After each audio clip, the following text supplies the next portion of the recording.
Crufts has visitors from the US, from Russia, from all parts of Europe. Yeah. It really is multinational now. And what sort of things go on at Crufts?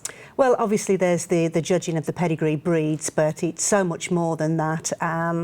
If you want something for your dog and you don't know where to buy it, go to Crufts. You can guarantee somebody's selling it. They have an amazing place called Discover Dogs, and there's a section set out for every single breed listed with the Kennel Club.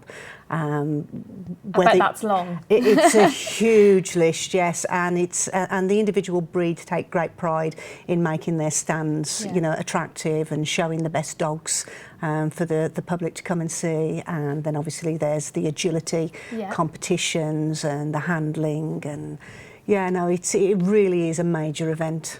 And so we've got all those competitions. Judging, in particular showing, is one of your specialities.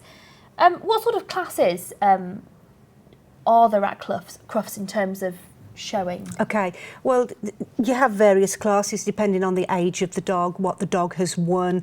Like you'll have a puppy class, a junior class, those are age restricted.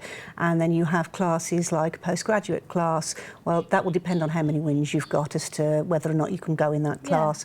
If your dog's a champion, it has to go in the open class. So it just depends on the level of stage that your dog has got to as to what class you would be in. And what sort of things are the judges looking for in a dog? Well, each dog has its own specific breed standard. Okay. So you might have, say, an Affenpinscher. Okay, because toys are sort of my area of speciality.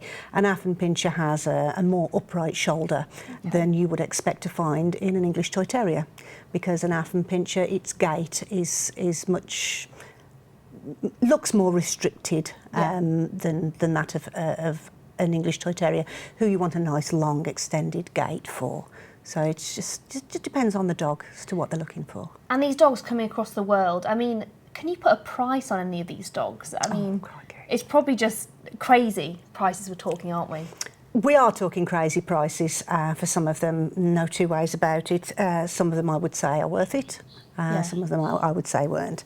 I would say to anybody that's thinking about buying a dog out there, go to a responsible breeder, go to the Kennel Club, get to, they have a section for assured breeders, go to somebody that knows what they're talking about. And tell me a bit about the judging you've done. You know, how do you get into it, and you know, how does the business work? Okay, well, I'd been showing dogs for quite a number of years before I got into judging. It's not for everybody. I thoroughly enjoy it, but then I'm quite opinionated. So it suits my temperament. But you have to start off at little open shows. You can do 3 classes of most breeds at an open show without having any qualifications. But then you work your way up gradually, and then depending on how many dogs you've judged, you go up to the next list, and then so on and so forth, until eventually you get to judge at your championship shows.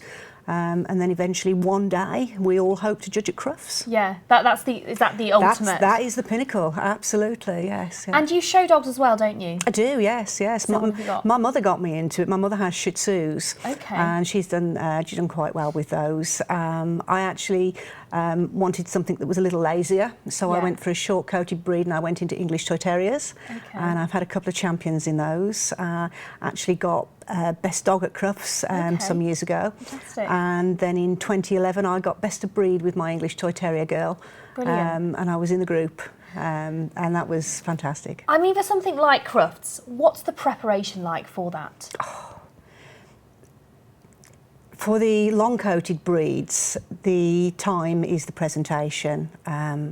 And they spend all year. It isn't just a case of bathing them the week before. This is an ongoing process throughout the year.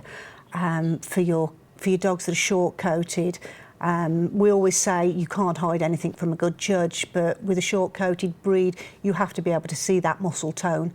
So you can't hide it under a coat. So they've got to be in peak physical condition. Yeah.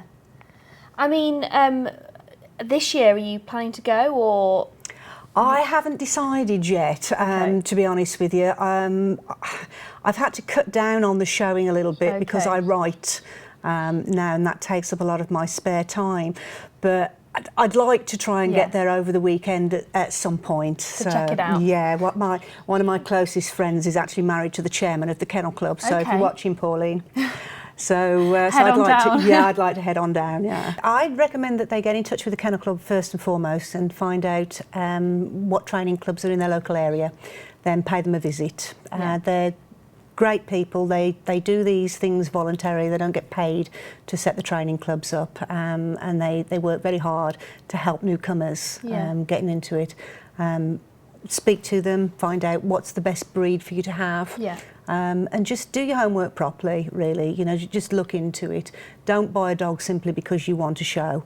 Okay. Buy one because it's going to be your companion for life. Yeah. You know, that should be your attitude, really. And then the showing is a bonus. Brilliant. And also, while you're here, I wanted to talk to you about the new law where dogs and pets need to be microchipped. It comes into force on April the 6th. What do you make of this? I think it's a good idea that the dogs are compulsory microchipped. I think anything that can reunite a dog with its owner when it's lost has to be a good thing.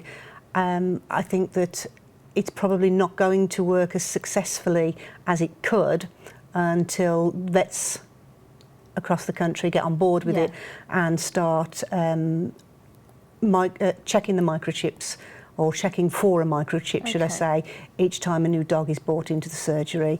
I mean, just for instance, if you were to buy yourself a pet from a responsible breeder, it's been microchipped. Yeah. Unfortunately, puppies being what they are, it managed to find its way through a gap in the fence. You could spend weeks, months looking for your pup, wanting to find out what's happened to it, not realising that, you know, one of your local neighbours has found the dog and has thought to itself, rather than hand it into the police station or let somebody know that they found it, they decide to sell it. Now, somebody could buy it quite innocently and think that they've bought this pet that somebody else doesn't want, take it down to the vets to get it checked out. The vet says, oh yes, it's lovely, it's very healthy, you know, take it home, look after it, bring it back for its injections and so on. And that person's happy, but you're not, because you still haven't found your dog. Had the vet have scanned that dog, being the first time it had seen it, it could have come up in its database, in its system, to say this pet has been reported lost. So you're not convinced entirely that it actually will work in reality? It could work, but everybody has to get on board with it. Yeah. You know, all the technology needs to be in place for it, which, to be honest with you, I'm not sure whether it is. Yeah. But we need to get all the vets need to be on board with it. But you know, in essence, it is a good idea.